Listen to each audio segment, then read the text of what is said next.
Magandang araw sa inyo mga kaibigan. Itong ating almusalita sa araw na ito, February 27. Ang ebanghelyo natin ay Matthew 23:1-12.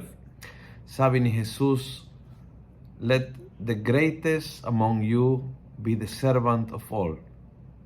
For whoever makes himself great shall be humbled, and whoever humbles himself shall be great." Let the greatest among you be the servant of all.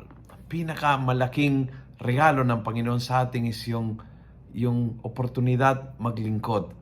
Yung oportunidad maging lingkod ng iba. Lingkod ng Diyos at lingkod ng tao. Maging servant. Maging naglilingkod. Hindi nagmumuno in the sense na nagtuturo, nagsasabi o nag-uutos kung anong dapat gawin ng iba, kundi servant na talagang down to work, down to concrete personal commitment sa ginagawa. Servant na nararamdaman na siya po ay katiwala lang ng Diyos. Itong mga recently nilay kami ng mga servants ng aking parokya. Ang kahulugan ng o yung kakaiba ng pagiging volunteer, ng pagiging servant. Sabi ko sa kanila, volunteer ka when you volunteer to enter a ministry. But when you enter, you are in a different level. That is called ministry. No more volunteer, ministry.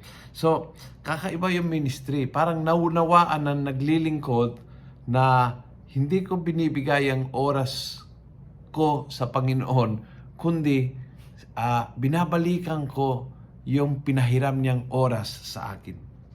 Naiintindihan ko na ako ay isang katiwala lang, na ako ay isang tao na pwedeng utusan ng Panginoon anytime. Hindi ko ibibigay yung time na gusto ko, ibibigay yung time na kailangan niya. Kasi I'm just a servant. You know, the big difference between volunteering and being a servant is kapag volunteer, ako ang may-ari ng oras na binibigay ko sa Panginoon. When I am a servant, the Lord is the owner. At ako naman ay sumusunod sa kanyang utos. Ang sarap pala maging servant kasi ang Panginoon mismo nag-uutos. At tayo po ay humbly involving ang sarili natin sa paglilingkod sa isa't isa. Ang aking dasal ngayong araw na ito, na naway magiging more servants, more minister, and less volunteer sa ating ginagawa para sa iba. Kung nagustuhan mo ang video ito, pass it on. Punuin natin ang good news ang social media at gawin natin viral araw-araw ang salita ng Diyos. And God bless.